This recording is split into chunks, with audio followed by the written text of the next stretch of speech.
All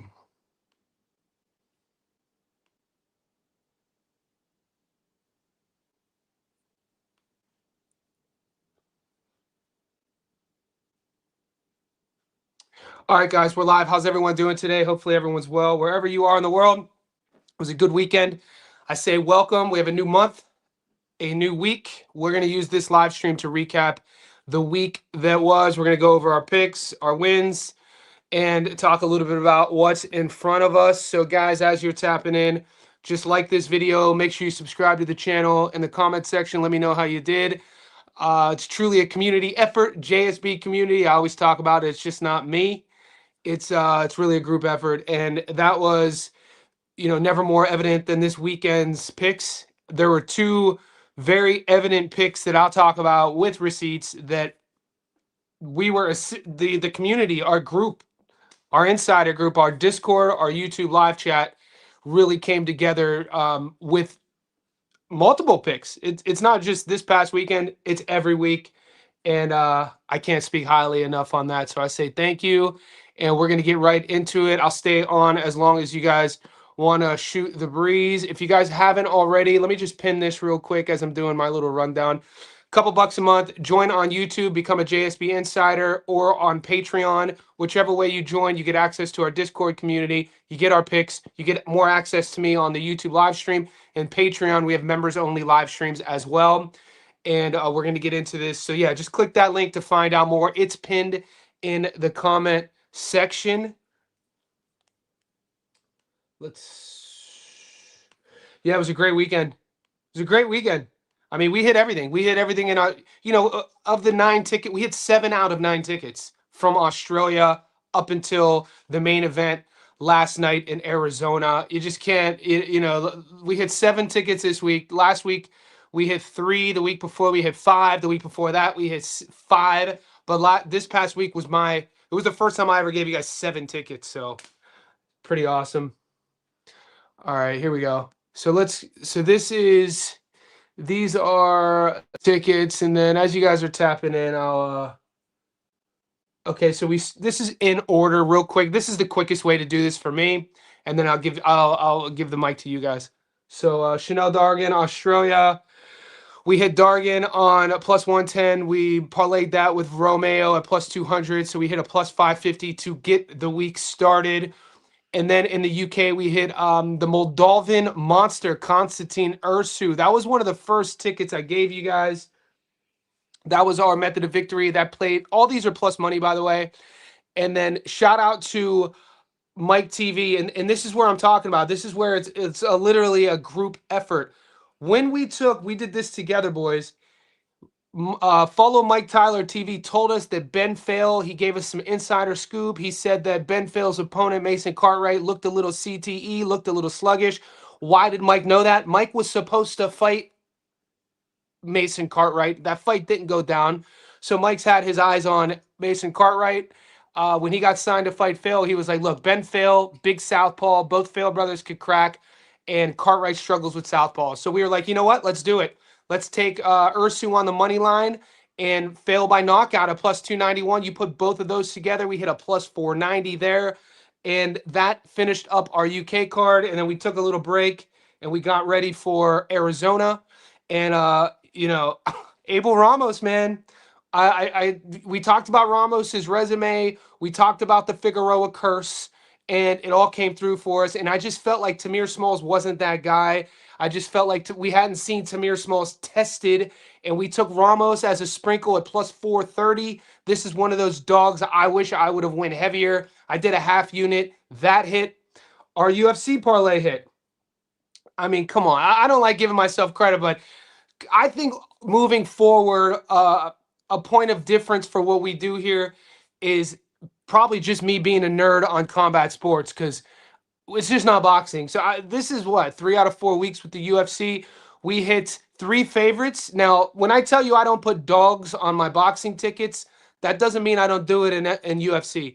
So we did 3 chalk and we did 1 dog, Lonnie Kavanaugh. And Kavanaugh main evented in Mexico against Brandon Moreno. And I told you why I like Kavanaugh. I said that this kid is going to be a star. I felt like he was super athletic. And I just felt like at this time in their career, Brandon Moreno was ripe for the pickings. And that's exactly what happened. Kavanaugh beat him pillar to post. And so that hit. Our UFC parlay plus 490 hit. And then our go-to, the big feature fight, Navarrete on the money line. I said all week that those odds were wrong. I was shocked that Sugar Nunez was the favorite on the odds, but more importantly, we were grateful and we were thanking the bookies for getting it wrong. And once again, we swindled them. I put that bet in early. If you see Tuesday, so you see the little timestamp. I put that bet in Tuesday, my Tuesday, which was your Monday in America. We got Nav at plus 185. That was my heaviest bet. That was for me going over a unit. I made my most money on the plus 185 because I bet the heaviest on that, and I told you guys that all week. And then we hit a little double leg last minute method of victory. We took the Elijah Pierce Para fight to not go the distance, and we multiplied that with the Nunez and Navarrete fight not to go the distance, plus 485. And it was a great weekend. And, you know, here's the team effort. That's my team. That was the mic. You know, we already covered this. I want to give a special shout out to Blue Collar Boxing. I haven't. So shout out to Mike Tyler. Shout out to everybody on our group. But Blue Collar Boxing, he doesn't even know this. But before I smashed Navarrete on the money line last Tuesday, I was leaning Sugar Nunez. I was leaning Sugar Nunez. Until, and I hadn't taped it yet. I mean, obviously I know their careers, but I started reading the comments on my on YouTube, and it was Blue Collar Boxing posted a comment last Sunday, and all he said was, Johnny, Sugar Nunez struggles boxing backwards. And that's all I needed to hear. I was like, holy shit, he does struggle. All he does is go front forward. I was like, Navarrete is going to be the bigger guy. So anyway, all in all, you guys know who I took. Shout out to Blue Collar. He helped me flip that. I never even told you guys I was probably going to bet Nunez. When I revisited the tape, when I listened to Blue Collar and what he said about Sugar, and I was like, yeah. And this is why I do. This is why our community is the best, man. JSB, our Discord, is because I'm not married to any of my initial ideas. I lean on you guys just as much as you guys lean on me. This is how we get these dubs. You know what I'm saying? The Ben Fail knockout. Shout out to Mike. The good keen eye by Blue Collar. And we're up. We're up. I'm gonna say what's up to you boys. PJ now. This is PJ. We got two PJs in our squad. We got PJ, the promoter from Philly, and we got PJ Hunted. So hey, Johnny, when I first joined on here, I didn't see a link to get into the actual Discord after purchase. That includes... Yeah. Okay. PJ, I thought you were in the Discord. So I will send you the link on Patreon. That's crazy. My bad. I thought 100% you were already locked in. Navarrete versus Foster. Guys, I got to be honest with you. I don't... I mean, if that's the version of Navarrete we're getting, that, you know, and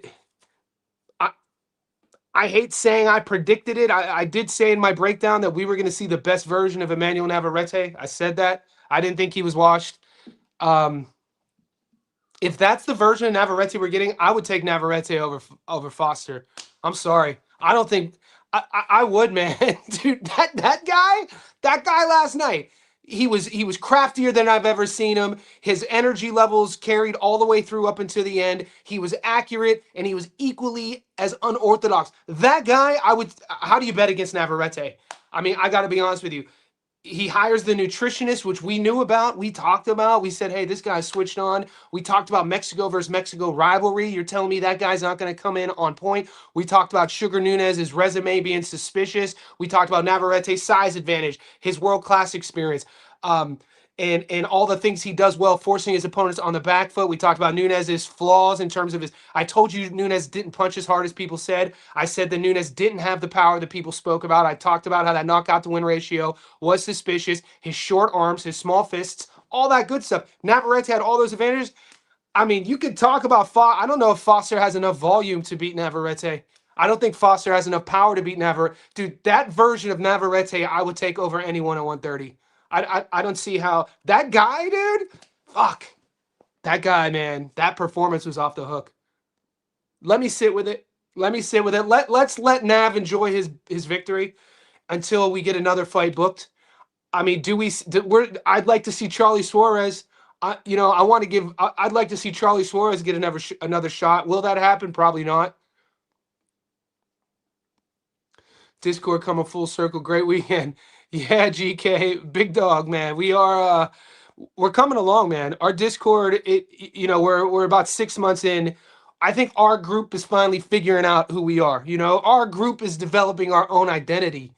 In the first few months of starting the Discord, I never even had heard of the app before. It's not like I didn't know what the app was, and I'm still figuring out the functionality. But the first few months, man, you got trolls in there. You got people who just spend a couple bucks a month, but they want to see us fail. They want to. Then you got people who poke their eye in. They pay to get in, but then they stick around too long, and then they wait for us to lose, and then they talk shit, and they just cause this negative. But over time, we've gotten those people out of there, and it's really evolving into a tight knit community, win or lose, and that's what I want. That was my main goal from jump. I don't care how big it grows. My goal was always to build a community around like-minded boxing heads. It's the greatest sport on earth, and I feel that's what we're doing. David Eister, Nunez got messed up. I felt he took this fight too soon.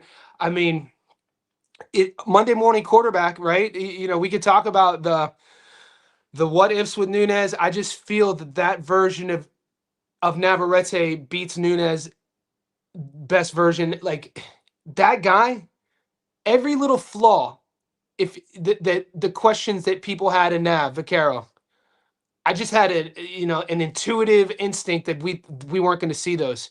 But like if you understand rivalries and you understand like and I told the story on the live stream about how competitive when I worked at that Latin nightclub and all of the guys in the back that I was friends with were from Michoacan and how everything was competitive. We gambled on everything, whether it's playing a quarter, throwing a quarter on a line. And I was like, you're telling me that this kid, Vaquero, isn't going to go into this fight. He's the living legend, going to be more prepared than ever. I was like, and I gambled on that. And I went all in on that and it paid off for us.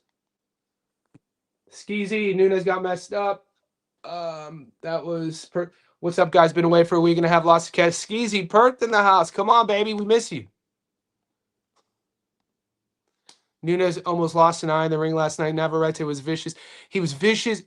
When I actually thought, GK, the round before it got stopped, when the eye was swollen, and then the start of the next round, Navarrete landed, and then it started bleeding. I thought that Navarrete was like, I don't want to hurt this guy anymore. You know what I'm saying? He kind of gave a look. He didn't. Obviously, he kept pouring it on. They stopped it. I thought the corner probably should have stopped it. I know that Eddie in the crowd was saying to stop it. I know that the legend El Campeon was telling everybody to stop it. It almost looked like Navarrete didn't want to hurt him even worse. It was a bad matchup style. Dude, that guy is a bad matchup for anybody though. Stylistically, that's a bad matchup. It was interesting. What I was waiting on was to see if Nav was going to get cut. Cuz that was a pretty it was a slicing cut from the Suarez fight, and I was like, will that skin be 100% ever again? No cuts. I mean, he got hit to the body, and the announcers were glazing Sugar's work to the body. The announcers were Sergio Mora drives me insane. I have a love-hate relationship with Sergio Mora. Sometimes I like him, sometimes I hate him. And I'm just being honest with you guys. And not as a person. I don't hate anybody. I don't have hate in my heart. But like as a boxing enthusiast, listening to his commentary, I just don't understand his intentions sometimes. And I don't like the little nitpick back and forth he has with the other guy on there. I don't really pay it. But he's almost so convincing with his glazing sometimes I second guess what I'm watching. That's not the job of an announcer. The job of an announcer is to guide the viewer through the journey of the fight, not some misconstrued false pseudo perspective of what this guy wants to be happening. And so like I'm watching what fight I'm watching Nav dominate, and then part of me is like, is Nav gonna get stopped to the body? Is sure like because the whole time it's like Mora is setting that up, and I'm like, is he seeing something I'm not seeing? Like Sugar probably landed a few clean shots. Nav got a big head. Nav is durable. God damn, he was a joy to watch, man. When you talk about a guy that you would not teach his style to anybody, like but he makes it work, man. I'm not the first guy. I'm not telling you guys anything you don't know. You guys watch the same fight I watch. But generally, I wouldn't be so appreciative of a style that's so flawed. But with his style, how he uses it, the character how he fights, dude, those combinations on the ropes, back against the ropes, dude, how he's able to generate power at such a short range. That hook, dude, that one, the uppercut, he does all of that. He'll do the scoop. Jesus. I actually didn't want that fight to end, believe it or not. Julia's eating steak and pasta from the steak. Eating steak from the steak. All thanks to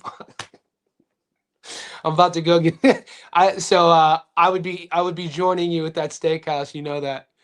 PJ, man, appreciate you guys. However you can support the cause, support the channel. It helps me do this. It helps me stay super connected.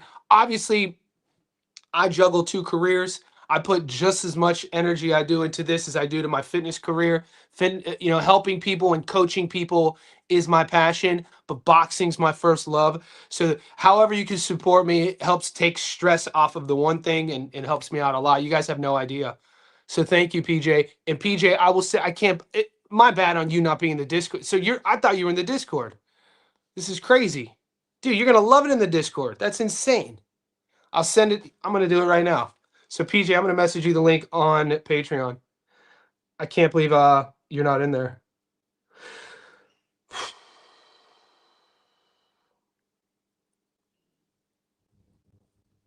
All right, copy link, Patreon. Where's PJ at? I gotta make an announcement because we do have another. We have PJ the promoter, one of our OGs, in there, but he's a comic, so like he's a stand-up comic, so he kind of could be a little bit controversial. So I heard somebody on our live stream last week thinking that you were because you're very positive. PJ the promoter will be negative. So when you enter, I'm gonna let everybody know, hey, this is a different PJ. Okay, so PJ, send message, direct message. That's crazy. I never sent it to you. All right, check your messages, bro. It's in there. I just messaged you on Patreon. Navarrete's resume is insane now. He's lingering outside. 31 years old. Got to do nutritionist Navarrete now. We got to give him a nickname. You know that version of him, locked in, whatever we want to call it, locked in Navarrete, switched on Navarrete. I don't know, nutritionist Navarrete. He's a goddamn nightmare, dude. At 1:30, like, who was saying he wanted that smoke last night? I was watching a live stream. Fulton, cool boy said he wanted that smoke. I was like, no. I had to message him. I was like, no, you don't. You don't want that smoke. Do we have action? Yes, we have 3 cards, guys. We have the Zuffa card, headlined by Jaya Pataya versus Brandon Clanton. There's going to be right now the books aren't showing. They might just be showing that fight. We have the Eye of the Tiger card, the Canadian-based promoter based out of Montreal. There's a lot of mid-tier domestic fights on that, but we're gonna make money. Stephen Butler's on that card. He's literally a live by the sword, die by the sword guy. He's like 36-5, been knocked out 5 times, but has like 32 knockouts. Super fun. He'll never be a world champion. I had to message somebody in our Discord because they were clowning him. They're like, oh, Stephen Butler, shit. I'm like, bro, every time Stephen Butler fights, we make a lot of money.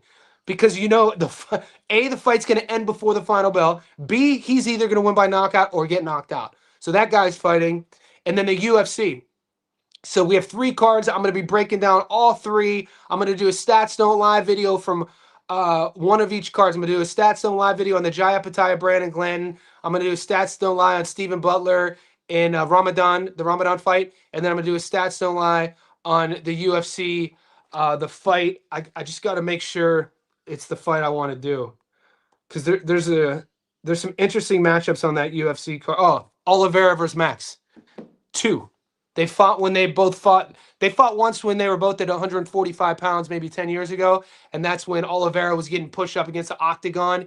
And all of a sudden he collapses. And this is before he started on his winning streak. And people were saying he quit, but he actually like tore his esophagus or something. And that first fight it ended early. So this is the rematch a decade late. Better late than never. I'm going to break that down as well. So we got action. Guys, what do I always say? We're archaeologists. We're digging. We're going to go on our little archaeological dig. We're going to seek out the fights. We're going to wait for odds to drop, and then we're going to find our victories. That's what we do. Randvar, this is one of the best weekends ever. There's nothing like betting on combat sports. I just hate it. There's only once. Well, Randvar, this is a great comment. I agree with your sentiment. I just disagree with your perspective. The reason why I feel it's a beautiful thing that it's only once or twice a week, because then it allows us to prepare for it. It allows us to have boundaries. It allows us to sort of hold boxing and MMA in a higher regard in relation to other things you bet on. I don't bet on anything else. You look at your betting app, they want to force feed you everything. They want to say, hey, $100 bonus bet if the footy season just started, the NRL season just don't do it. Now we do have baseball season coming up, and NRL just started, AFL just started. We have all the pro sports in our betting Discord. But if you find yourself consistently making money off of betting on boxing, just bet on boxing, mate. And if you're winning, and if your winnings are substantial enough that they could pay your mortgage, that they could pay a loan, that they could pay a bill, cash out. That's what I always say. Every week, the goal is every week to cash out so you can pay something or save something, depending on what your bankroll is. If you're, grinding in your bankroll, you're building it and you're learning, then use the sort of philosophy of, if I won, even if it's a little bit, a couple $100, this could pay this and that, fucking pay it.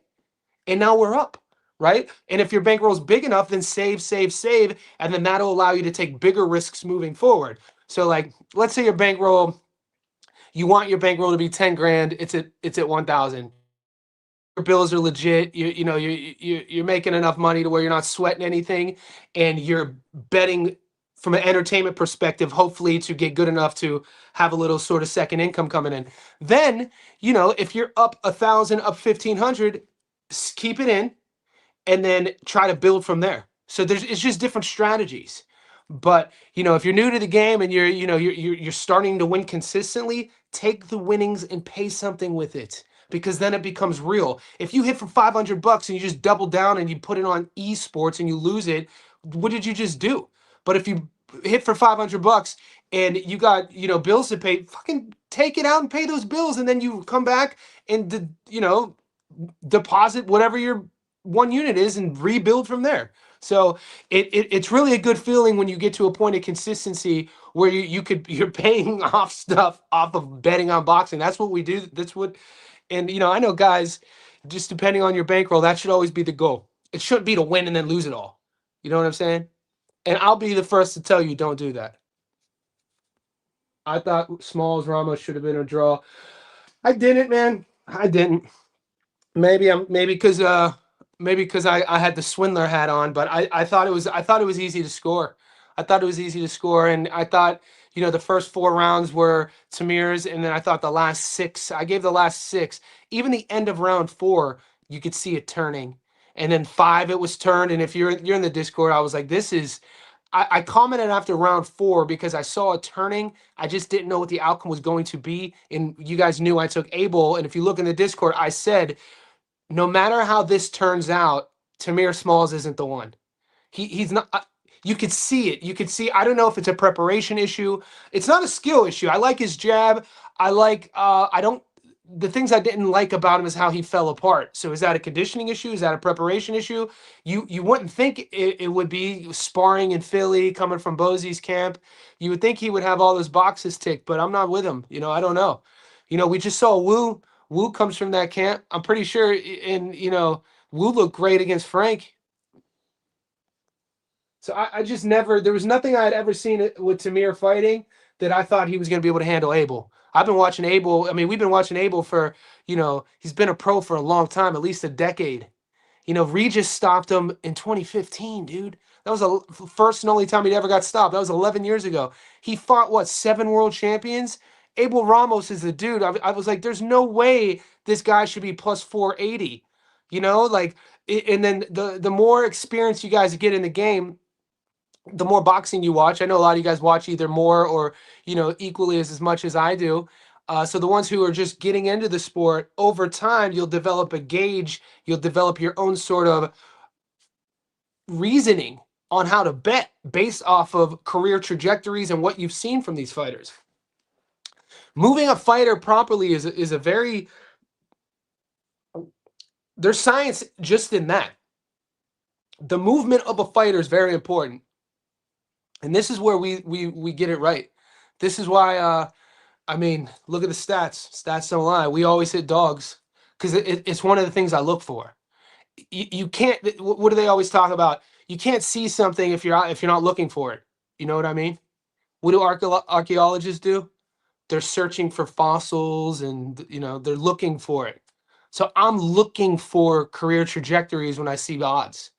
If I see odds big, the first, I'm not. We don't. It's not like we pick only dogs either. You can't get caught. We got to make sure we don't ever get caught into just taking dogs, throwing shit at a wall, and hopefully it sticks. That doesn't work either. So I think one of the things that we do well consistently picking dogs is what we're looking for. And in that matchup, man, I just knew. I was like, and then, Tamir at $1.22, you're telling me that this kid with under 20 pro fights, never fought at the world level, I'm getting $22 back on a $100 bet when I could get almost 5 times my money back on the dog? I'm like, what? Now, we did lose the long parlay. Shout out to Trini Ochoa. I got to talk about the losses too, boy. The long parlay got dusted, but the crazy thing about the long parlay, there were 8 legs on it, and it only paid plus 110 because I put it in super early in the week, and we didn't have all the other fight options. So generally, I didn't even care. That's the long parlay for me is always a half unit. It's fun if it hits. If it doesn't hit, you'll still get people crying about it. Trini Ochoa, no bet list. Kavanaugh is a dog, man. Dude, Lonnie, I watched Lonnie on The Contender. I knew that his mother's Chinese and his mother was into martial arts. So Lonnie is one of these kids, this sort of like modern era mixed martial artist who from the time he could crawl, he was doing some sort of martial art. You could see his strength and conditioning as well. This is another thing. When you look at the body types, you could tell who does strength and conditioning and who doesn't. Look at Brandon Moreno's body type. He looks soggy. You could tell he doesn't. He's all about. He's more of a skill guy, a guy who's going to spar, a guy who's going to work on the skills. And you have a new age guy who's connected with strength and conditioning, has a sport. You could see it. And look at Lonnie Kavanaugh's body type. And that's another thing: the youthfulness, the energy, and where they were trending. That's what I loved, dude. We got Kavanaugh at plus 274. That was crazy too. Granted, he took it on. People, oh Johnny, but Kavanaugh took it on 3 weeks' notice, bro. He was in fight camp. His fight was going to be March 13th. So speed it up. Let's go.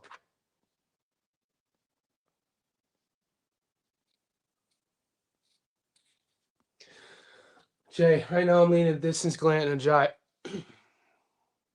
It wasn't that long ago. I was really, really high on Brandon Glanton.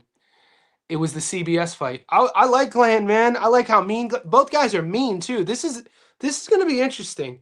I can't wait to see the face off. I want to see which alpha is fooling or not. Because, being down here in Australia, seeing Jai fight, he's really mean. He fights mean. He plays that role. Brandon Glanton, I think he's from Georgia, might be from the ATO. He's a mean dude. It's going to be interesting in the face-off. Because if there's any crack in Jai Apatai's persona, Glanton's going to take advantage. And Glanton's a big dude. Glanton could punch. He's a good body puncher. Jai Apataya stands right in front of you. He puts his chin right there. Jai's super athletic, super lean, explosive. He's there to get hit, though. I mean, Glenn at 8-1 is crazy. Keep your eyes open. Keep your eyes on your books. Keep your eyes on your books. I mean, Jai's had his jaw broken before in a fight. Pretty sure it was the big kid from... Who broke Jai's jaw?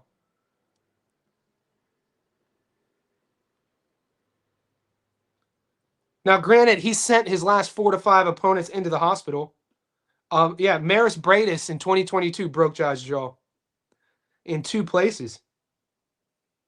Jai Pattaya famously fought through a broken jaw in 2 places to defeat Maris Bradis in July 2022, securing the IBF Cruiserweight World Title. The injury occurred in round 2. He gets his jaw broken in round 2. Yet he finished the 12-round fight. He underwent surgery for the injury shortly after. So yeah, I'm just saying he's there to get hit. Brandon get punched. I didn't like the lack of answers Brandon had for CBS, but CBS did fight one of the best fights we saw him fight in a while. It's just like you got to see the limited offensive arsenal of Brandon Glanton. Will that be able to... But then again, you got Jai who's super aggressive. Brandon's not going to have to find Jai. You know what I mean? It's not like Glanton's going to have to seek out Apataya. It's an interesting fight, man. Is Elijah Pierce no sin? We called that. We called that. Yeah, we knew that was going to happen. I told you guys in the live, either take a knockdown prop or the fight not to go the distance. We won money on that fight. Bradley picks on Navarrete. Bradley picks on everybody.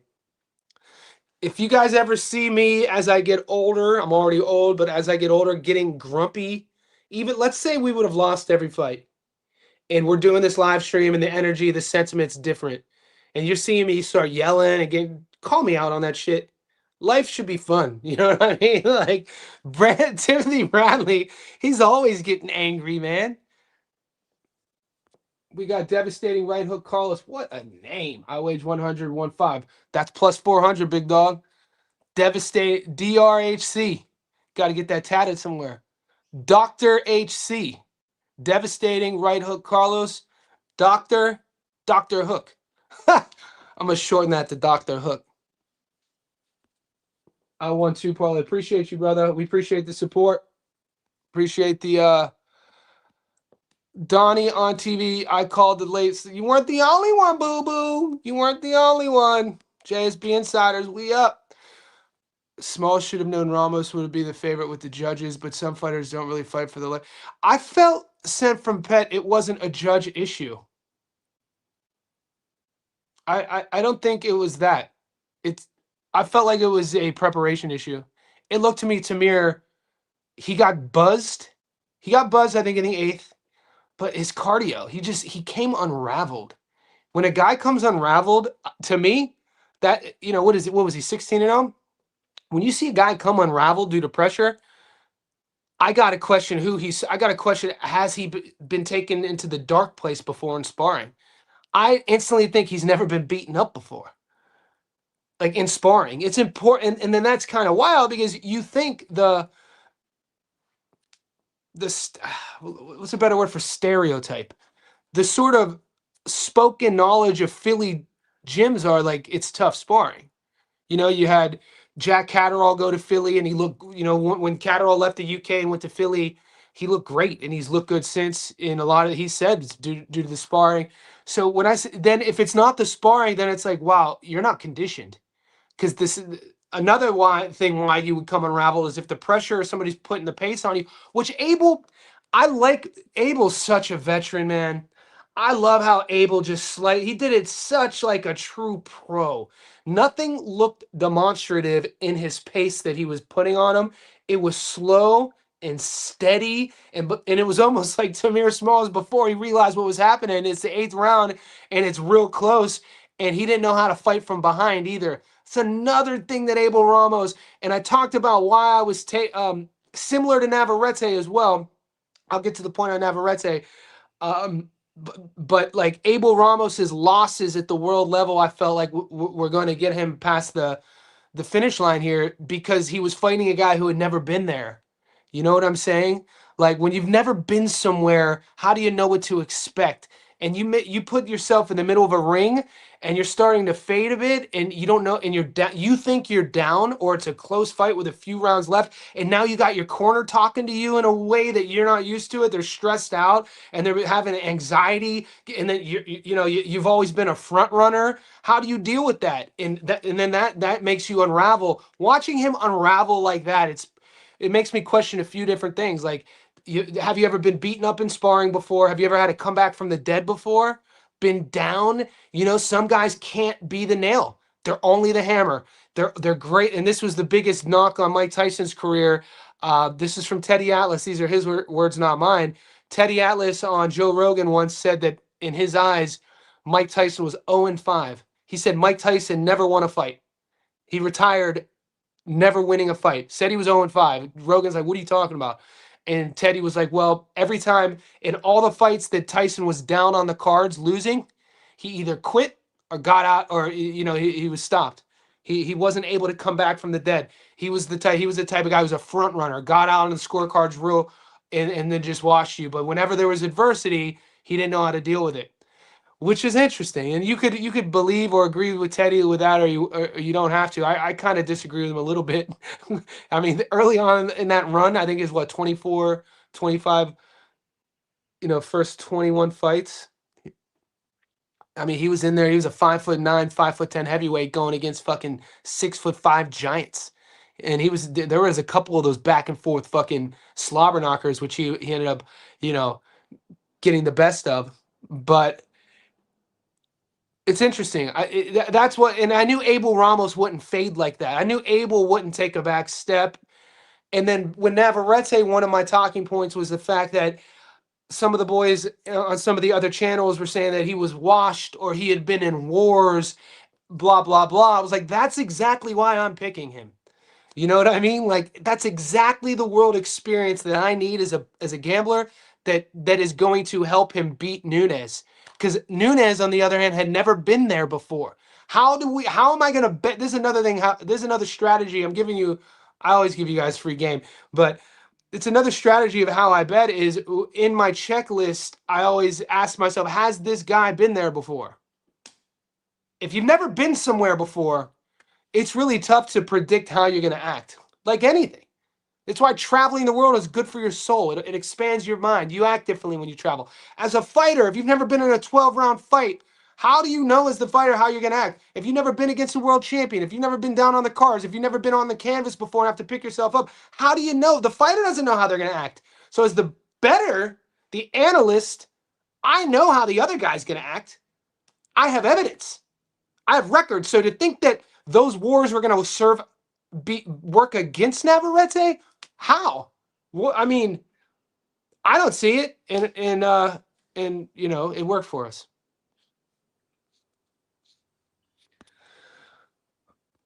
Shock Foster would beat Navarrete. I do not agree, man. Not that. No, I do not agree. I don't agree with that at all.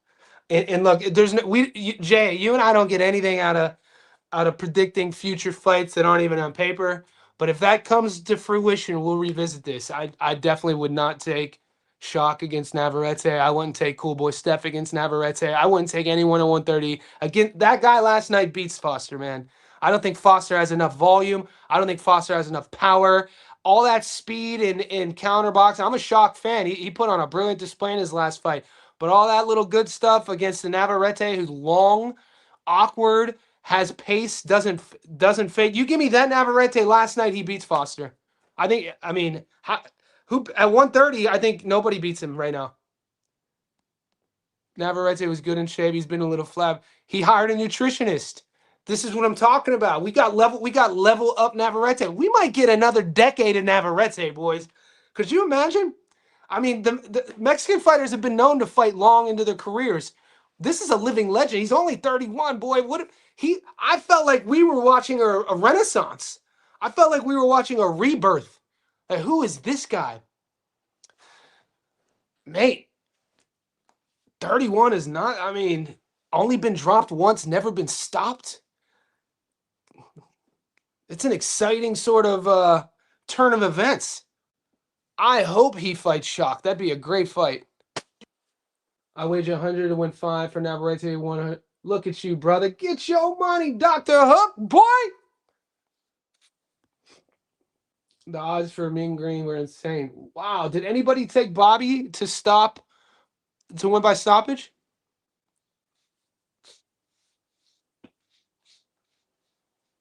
Money Meech, a little showtime. Foster's 547. Foster's biggest 130 out there. They're still going to be fighting at 130. And stylistically, man, pressure, dude, that pressure forward, volume as well. Because, it's not like he's just on his front foot.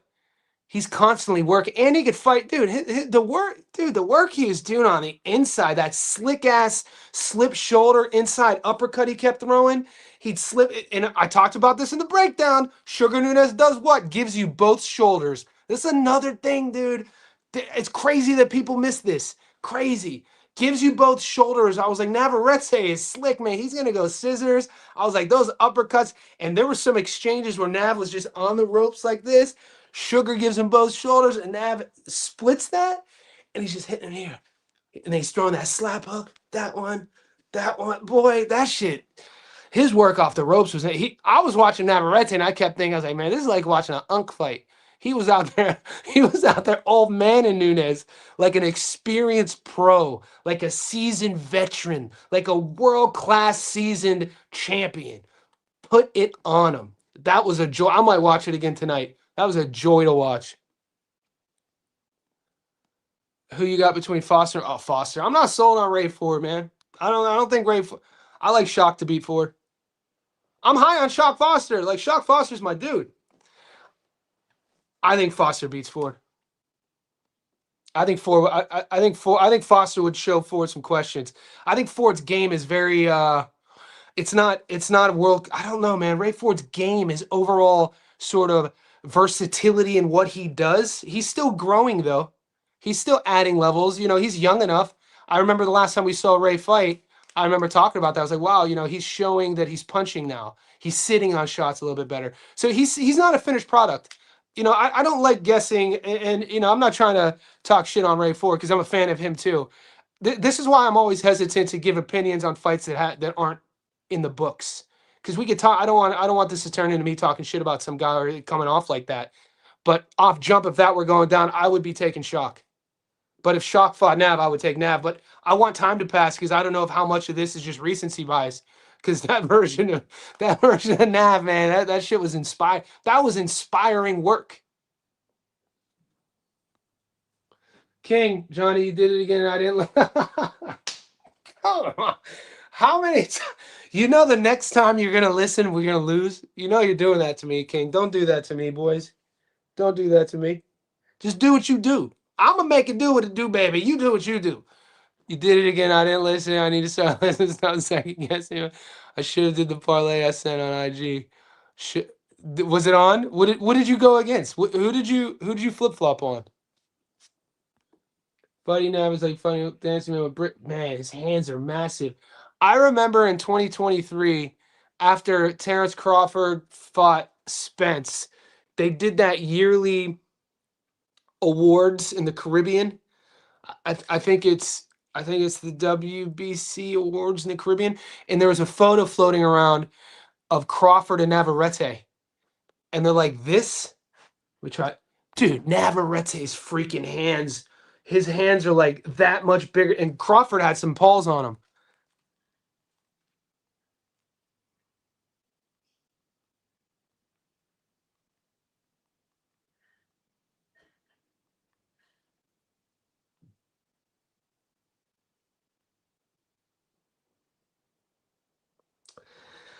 I don't know how to find it.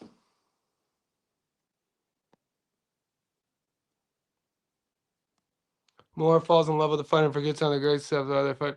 He does, doesn't he? It's hard to watch sometimes. All right. I'm glad I'm not the only one. It's frustrating to watch because we want you to do analyst work. We want you to talk about the fight, the setups, the breakdowns, what he's doing. We need more of that, man. I used to break. I like. People always ask me, Johnny, why don't you go live during the fights? It's because I like watching the fights in peace. I've never liked watching fights in public. I hate going. I'll never go to a bar in public. I'll never go. Since I was a kid, my dad and I used to watch fights just together, and I don't, it's just something I enjoy doing. But I like breaking down. I like doing play by play. So before the channel was growing a couple years ago, I would do live streams and I would do play by play, round by round. And now because we're growing, I don't like doing it. I enjoy doing it, but I'd rather watch the fight from a different lens. But we need more people who like, I like breaking the fight down, situationally, when while it's going on in real time. What one fighter's doing with his offense, what the other fighter needs to do. Why is he circling this way? Why is he's why how he's setting that jab up, the corrections he has to make. Like that's the shit I like. I'm a nerd about it. And when I hear guys like Sergio Mora talking about like, bullshit and literally like gaslighting the viewer, I'm like, bro, man, what are you doing? I used to cheer for you, man. I used to cheer for your career, dude. Yeah, I didn't want to talk. Look, and I don't want to sound like I'm home team in here, but everybody's flawed. There's no. I do like Pro Box. I like when Coach Garcia is in the booth with Paulie and Chris, and they keep, you can tell. I like listening to Chris. Chris keeps it technical. And then Paulie is that good balance between professional and passionate. Chris stays in the pocket. Algeria, I'm talking. Paulie's a wizard, but every now and then he'll get out of pocket, which I like. I think that's a good counterbalance. And Coach Garcia, Robert Garcia, man, he's always even keel. He doesn't speak enough, but I think because he doesn't speak enough, when he does speak, it's like boom. So I love that mix between Algieri, Paulie, and Coach Garcia. But when you go from a Pro Box card and hear those guys to like the zone, it's like, what the fuck is. I like the UK though. I gotta be honest, man. I love it's one of the reasons I like watching British boxing. I like how the UK boys do it.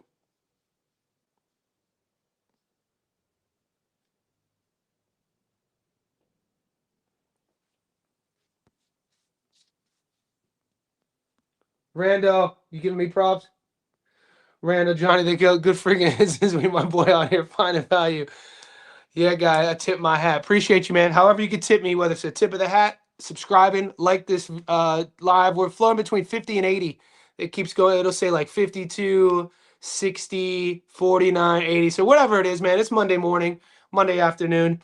We're about 50 minutes in. Whenever you catch this stream, just like it, comment, let me know what your thoughts. And we're doing Randall Light. You're an OG of the JSB Insider, so I appreciate you, brother. Appreciate the support. Sergio Moore and Chris Man, bro. And I don't want to come. I don't like complaining. Like how I don't want to come off like I'm bitching, but it's like, bro, like it. Yeah, I don't want to harp too many more points on it.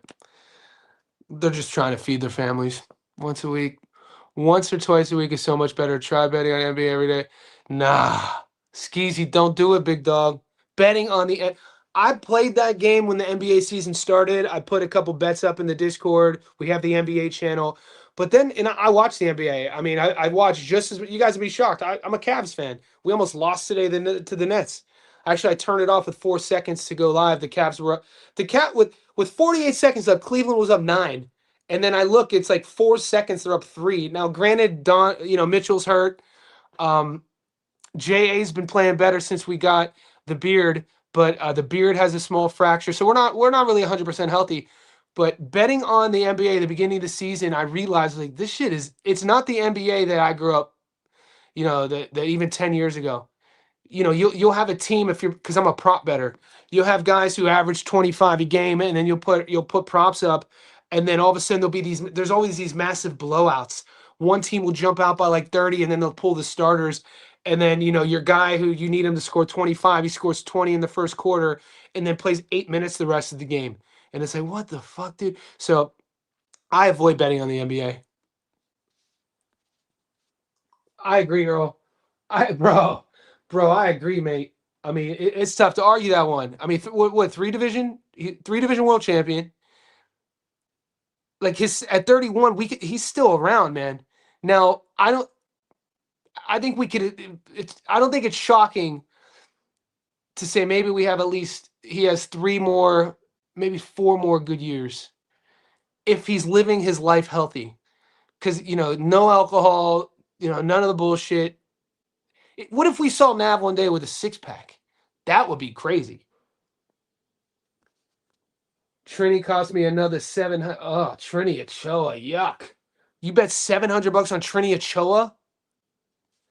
Oh, okay, cost you $700 profit. That's when you know we all right. That's when you know we when we start counting our losses as the profit that we lost. Yeah, Trini Ochoa only appeared once on all my tickets, and it was on a half unit long parlay. It wasn't a fight that we were invested in. Top dog, appreciate you, Toya. Bro, I forget to bet while I was in NC.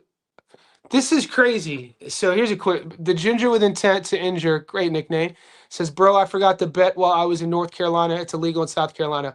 So I lived in South Carolina from 2002 to 2003 playing Summer League baseball from Memorial Day to Labor Day. They called it short season. And I lived in Myrtle Beach, South Carolina. And I got this tattoo, this tattoo. I got my eye pierced, and I used to have my nipples pierced, which was insane. I used to date a freak. The girl I was dating at the time, she was a freak, boy. She used to want everything pierced. But we couldn't get it. We couldn't get tattoos or piercings in South Carolina, so we had to drive to Wilmington, North Carolina, at this tattoo shop called the Jaded Monkey. So I remember thinking, like, what the hell, dude? I'm living in a spring break, crazy ass beach town, threesomes all the time, like everything. They say if you live in Myrtle Beach, South Carolina, there's a hole for everybody. Because all Myrtle at the time in 2002 was strip clubs, putt-putt courses, and golf courses. There's a hole for everyone. A hole for the adult, a hole for the men playing golf, a hole for the kids playing putt-putt, and then the strip clubs. But yeah, it's shocking that you can. It's the Bible Belt, man. Carolina girl, finest in the world. Some of the most beautiful women I've ever run across was when I lived in the Carolinas. Smalls wasn't considered. I think that was it too. We got Mark. Oh, super chat time, baby. Appreciate you, Mark, man. JSB Insider. However, you can support the team, support the cause. You help me out. Got to tip the bartender whenever you have a chance. Hey, I tip my cap to you too, big dog. Thank you, sir. He wasn't ready for Ramos's power, and his endurance went out halfway through. Yeah, it was. I wasn't shocked because I picked Abel. I felt like we would see that. I didn't know how it would show up. I didn't know the optics of what was going to happen. I felt like Abel's world-class experience was going to get us over the top, but you don't always know how that's going to look. I was actually shocked to see how that came to be. I thought when Abel gave away those first 4 rounds, I was like, fuck, dude. What? And then you started seeing the game plan. It was a great game plan how he executed, turning the volume up slightly. So it was something they saw in Tamir to do that. They were like, let's, he's young kid, undefeated, dangerous early. Let's, take his best shots, taste his power, see what it feels like, taste his speeds, long jab. I felt like early days, Tamir could have won that fight with his jab. You know what I'm saying? Like he could have won. And it's not like Abel has quick feet. It's not like he's the biggest puncher. It's just the seasonedness, what he's seen in the ring, how he has operated at the highest level for over a decade.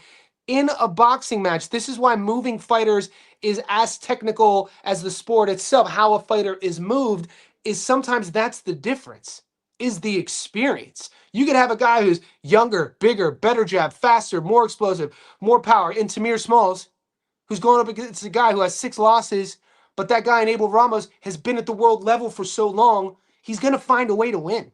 And that's what we bet on, and that's what happened. I was confused that line wasn't moving. It stayed at minus 200 for Sugar. Right? It didn't move at all. I thought it was going to move too, man. It moved slightly down here in Australia. I jumped at plus 185, and then by fight night it was plus 170. So not the end of the world. But it stayed, man. People were digging their heels in. Shout out, I mean, whatever way. That's people. And you know what it was, Andre? And this is another thing. People fell in love with that knockout to win ratio. In one of my lives, I talked about, and people were arguing with me on the live. I said that Sugar doesn't have power. They're like, what are you talking about? 29 wins, 27 knockouts. How doesn't he have power? I'm like, bro, watch how he fights. That is accumulative power. That's not one punch power. This isn't a guy who's standing there catching, shooting you and stopping you with one shot. This is a guy, and as you look at that resume, 4-rounder, 6-rounder, 8-rounder, Mexico, Mexico, Mexico, Mexico, Mexico. The first time he ever left Mexico was in Japan against was it Rikishi? Mashori Rikishi? And so like the world level experience wasn't there. And then against Chris Diaz-Veyes, who Navarrete fought and stopped. Chris Diaz-Veyes was in that fight. He lost, but he was in that fight. And then it's like, okay, you start putting things together like, all right, that's a bit manufactured. And I also said if his name wasn't Sugar Nunez, if his name was John Smith, even if John Smith was 29-1 like he was with 27 knockouts, and this is John Smith from Tacoma, USA, would he have all that pub on him? You throw Sugar in front of a name, boy, boxing fans love it. Great marketing. Thanks, Toya. Appreciate you. Appreciate the support. Thank you. Maybe I was biased, but I thought Smalls won 5 rounds. You weren't biased. I mean, 4 easy, first 4 clean cut. I think if you rewatch it, if you watch the last minute of the 4th, you could start seeing what I was seeing. And then Tamir came out in the 5th. Looked good in the first minute of the 5th. Because he got a talking to. In between rounds 4 and 5, you could hear Bozy giving him a little bit of a shellacking verbally. And then he came out, I was like, okay, he looked great, but it was only for a minute. And that was, in my opinion, that was his last push. And then Abel did just enough in the mid to last of the 5th to take that round. And that was the first round I actually gave him. And then the optics from that point on, when you start seeing the optics and you're doing your scoring, you're like, damn, 6, 7, 8, 9, 10, 4. Yeah, I wouldn't have been mad at a draw. I wouldn't have been mad at a draw. I'm glad they gave Abel the win too. Nav was pressing into Rose, but he was still working. He was working, man. Trini and Smalls, come on, brothers. I didn't win this weekend, but I'm happy we're going to do it. Rando, you'll be back. We'll be back. The wins are coming.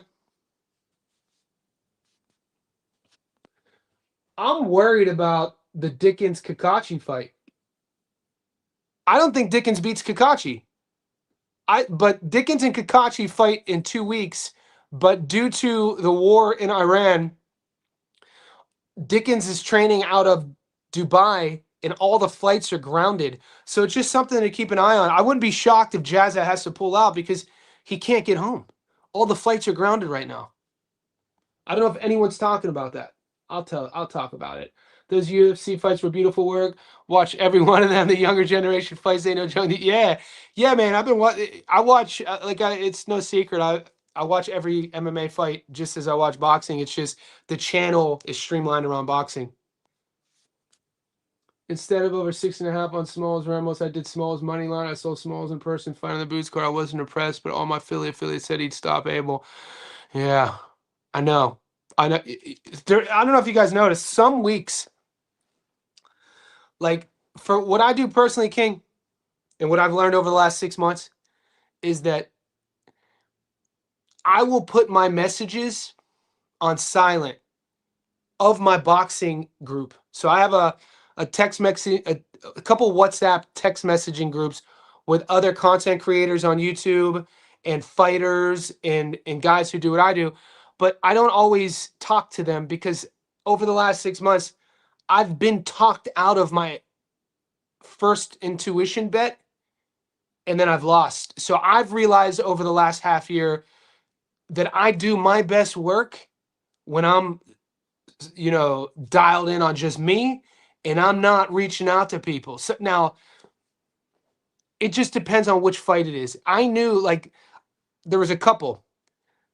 Kelly Murtazaylev, I knew from last August I was taking Kelly. I just love that style matchup. And so I wasn't gonna let anyone talk me out of that one. And then Figueroa Ball as well.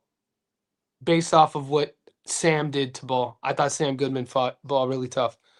And he was a tiny 122 pounder. All this stuff matters, guys.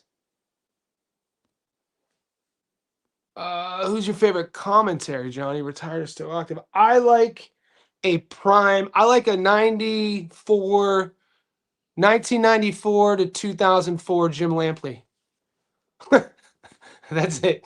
But after Lampley retired and came back, he's awful. Hopefully, I don't see him in the booth again. He was terrible in Times Square. It was an awful performance in Times Square. But he's an OG. He's a GOAT. But you asked. I like in his prime, dude, HBO boxing, dude. Come on. Guys, I got to wrap it up. We got a lot of work to do.